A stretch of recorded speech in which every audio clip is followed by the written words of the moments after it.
So ito, mag-react po tayo O kasi walang sumipot, okay?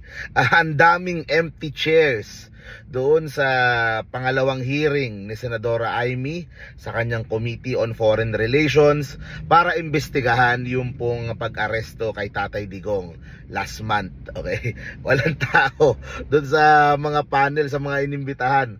So ako kung sinadya ni Senadora Amy na iwanang bakante yung pong mga upuan to prove yung kanyang para ipakita sa publiko na ano ba to, iniiwasan ba siya nung mga government agencies na ito. Pero nagsabi na naman, okay, yung mula sa palasyo sa Malacanang, na lahat naman ng kailangang sabihin ay nasabi na nung unang hearing. Hinarap naman ng matapang ng nila Secretary Boying at John Vic Remulla, kasama sila General Torres. So lahat yan sinagot naman nila ng maayos yung pong mga katanungan nila Senadora Amy doon sa unang hearing. At ngayon sa pangalawang hearing ay hindi na sila sumipot.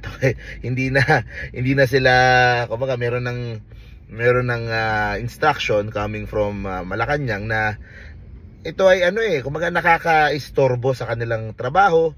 Meron silang mga ginagawa, syempre meron silang mga trabaho si General Torres, si IDG, o tapos sa DOJ, DILG. Ito po ay nakaka-distract lamang at nakakagulo lamang sa kanilang mga ginagawang trabaho sa kanilang kanya-kanyang mga ahensya. Ito nasabi ko din naman nung nakaraang video ko na itong ginagawa ni Senadora Amy, with all due respect, hindi naman in aid of legislation, parang mas in aid of election yung nangyayari. Tapos ngayon kasama niya si Senator Bato nandoon, di ba?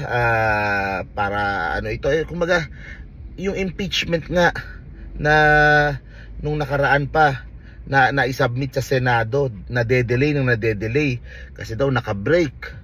Ayun, nade-delay nila yun, exact ayon sa konstitusyon, kailangan simulan yung kaagad. Kung yun nade-delay nila, pero ito minamadali, di ba? Para saan? Di ba? Para saan? At nasabi na naman yung mga kailangang masabi nung unang hearing. Baka ito ay nagagamit lamang syempre para gumawa ng ingay. Senadora Amy, alam natin sa survey medyo bumababa ng konti, medyo labas na siya sa Magic 12 kasi nga nagagalit na sa kanya yung mga supporters ni PBBM. Hindi pa niya nakukuha yung full na suporta ng mga DDS. Kaya ang nangyayari, mas bumababa tuloy si Senadora Amy. Para sa akin, kesa ganyan-ganyan, kunin na lang niya yung buong endorso ni Sara Duterte. Kasi baka pag yun pa ang nakuha niya, baka yun ang kailangan niya para makuha ng buo yung pong mga suporta ng DDS. Kung magtiwala sa kanya ng buo si Sara Duterte, baka doon pa ma-achieve ni Senador Amy yung gusto niyang mangyari ngayong eleksyon, di ba? With the hearing, walang patutunguhan yung mga alam na naman natin wala na din namang magagawa kasi si Tatay Digong nasa ICC na, hindi na naman mababalik ng sabi nga ni Senator Bongo, di ba? Itong mga hearing na to, hindi din naman mauuwi si Tatay Digong. So yun naman ang kanyang unang reaction tungkol dito sa hearing. Itong si Senador Amy, ang kanyang hawak sa Senado yung Committee on Foreign Relations, okay? Sa akin, kesa pinagtutuunan ng pansin itong kay Tatay Digong, mas maganda, mas pokosan. For example, yung issue sa West Philippine Sea, 'di ba? Yung issue sa yung merong vessel yung China sa malapit sa Palawan. Bakit hindi 'yon ang unahing imbestigahan ni Senadora Amy? Yan po ay kumbaga merong imminent threat diyan.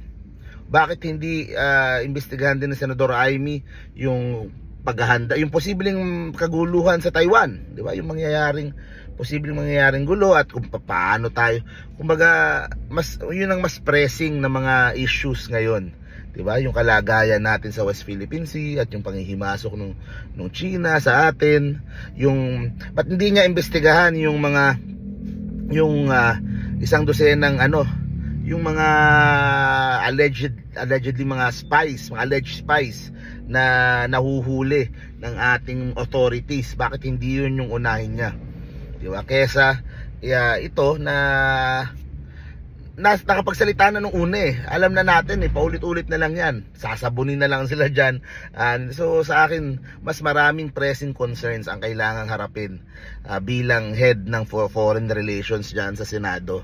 Itong sa Senadora Amy. And speaking of West Philippine Sea, shout out lang din po kay ABP First Nominee Pep Goytia.